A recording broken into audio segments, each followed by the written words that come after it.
राधे राधे। किसी नगर में एक सेठ जी रहते थे। उनके घर के नज़दीक ही एक मंदिर था। एक रात्रि को पुजारी के कीर्तन की ध्वनि के कारण उन्हें ठीक से नींद नहीं आई। सुबह उन्होंने पुजारी जी को खूब डांटा कि यह सब क्या है।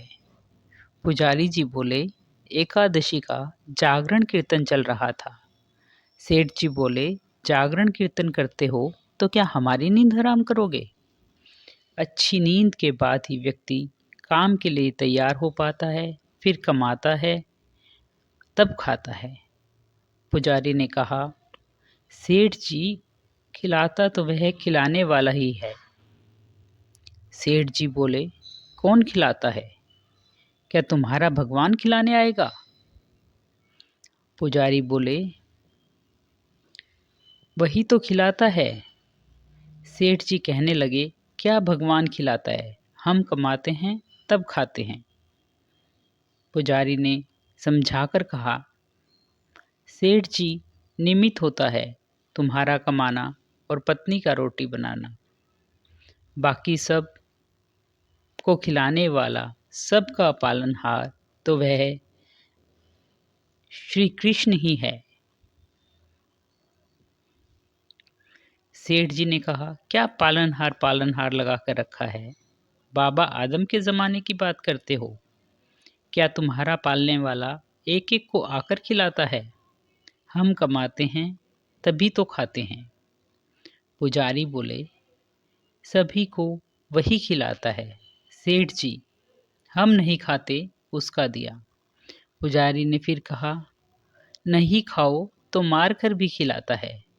सेठ ने कहा, पुजारी जी, अगर तुम्हारा भगवान मुझे 24 घंटे में नहीं खिला पाया तो फिर तुम्हें यह अपना कीर्तन भजन सदा के लिए बंद करना होगा। पुजारी ने उत्तर दिया, मैं जानता हूँ कि तुम्हारी पहुँच बहुत ऊपर तक है, लेकिन उसके हाथ बड़े लंबे हैं। जब तक वह नहीं चाहता तब तक किसी का बाल भी बांका नहीं हो सकता। आजमा कर देख लेना। निश्चित ही पुजारी जी भगवान में प्रीति रखने वाले कोई सात्विक भगत रहे होंगे। पुजारी की निष्ठा परखने के लिए सेठ जी घोर जंगल में चले गए और एक विशालकाय वृक्ष की ऊंची डाल पर यह सोचकर बैठ गए कि अब देखें इधर कौन खिलाने आता है। 24 घंटे बीत जाएंगे और पुजारी की हार हो जाएगी और सदा के लिए कीर्तन की झंझट मिट जाएगी। तभी एक अजनबी आदमी वहां आया। उसने उसी वृक्ष के नीचे आराम किया, फिर अपना सामान उठाकर चल दिया। लेकिन अपना एक थैला वह वहीं भूल गया। भूल या कहो छोड़ गया कहो, भगवान ने किसी मनुष्य को प्रेरणा की थी अथवा मनुष्य के रूप में साक्षात भगवान ही वहां आए थे, यह तो भगवान ही जाने। थोड़ी देर बाद वहां 5 डकैत पहुंचे। उनमें से एक ने कहा, उस्ताद, यहाँ कोई थैला पड़ा है। क्या है? सरदार ने कहा, जरा देखो। सबने उसे खोल कर देखा तो उसमें गर्मा गर्म भोजन से भरा टिफिन था। डकैत बोले, उस्ताद, बहुत भूख लगी है, लगता है यह भोजन भगवान ने हमारे लिए ही भेजा है। मुखिया बोला, अरे, तेरा भगवान यहाँ कैसे भोजन भेजेगा? हमको पकड़ने या फंसाने के लिए किसी शत्रु ने जहर वहर डालकर यह टिफिन यहाँ रखा होगा, अथवा पुलिस का कोई षड्यंत्र होगा। इधर इधर देखो जरा, कौन रख गया? उन्होंने इधर उधर देखा, लेकिन कोई भी आदमी नहीं दिखा। तब डाकुओं के मुखिया ने जोर से आवाज लगाई, कोई होए तो बताए कि यह थैला यहाँ कौन छोड़ गया। सेठ जी ऊपर बैठे बैठे सोचने लगे कि अगर मैं कुछ बोलूँगा तो ये मेरे ही गले पड़ेंगे, तो वो चुप रहे। लेकिन जो सबके हृदय की धड़कनें चलाता है, भगत वत्सल है, वह अपने भगत का वचन पूरा किए बिना शांत नहीं रहता। उसने उन डकैतों को प्रेरित किया, उनके मन में प्रेरणा दी कि ऊपर भी देखो। उन्होंने ऊपर देखा तो वृक्ष की डाल पर एक आदमी बैठा हुआ दिखा। डकैत चिल्लाए, अरे नीचे उतर। सेठ जी बोले, मैं नहीं उतरता। डाकू बोले, क्यों नहीं उतरता? यह भोजन तूने ही रखा होगा। सेठ जी बोले, मैंने नहीं रखा, कोई यात्री अभी यहाँ आया था, वही इसे यहाँ भूलकर चला गया। मुखिया ने कहा, नीचे उतर, तूने ही रखा होगा जहर मिलाकर, और अब बचने के लिए बहाने बना रहा है। तुझे ही यह भोजन खाना पड़ेगा।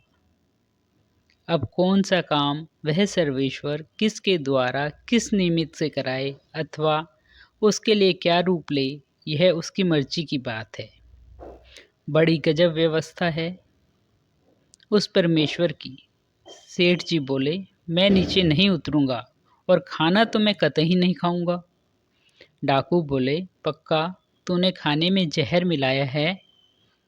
अरे नीचे उतर, अब तो तुझे ही खाना होगा। सेठ जी बोले, मैं नहीं खाऊंगा, नीचे भी नहीं आऊंगा। सरदार ने आदमी को हुक्म दिया, इसको जबरदस्ती नीचे उतारो।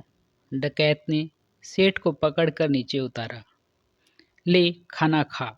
सेठ जी बोले, मैं नहीं खाऊंगा। उस्ताद ने धड़ाक से उसके मुंह पर चमाटा जड़ दिया। सेठ जी को पुजारी की बात याद आई कि नहीं खाओगे तो मार कर भी खिलाएगा। सेठ फिर बोले, मैं नहीं खाऊंगा। सरदार ने कहा, अरे कैसे नहीं खाएगा? इसकी नाक दबाओ और मुंह खोलो।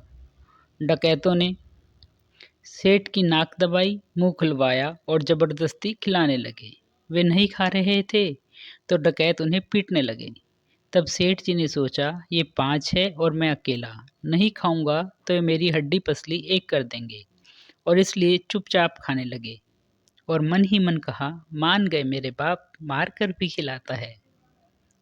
डकैतों के रूप में आकर खिला, चाहे भक्तों के रूप में आकर खिला, लेकिन खिलाने वाला तो तू ही है।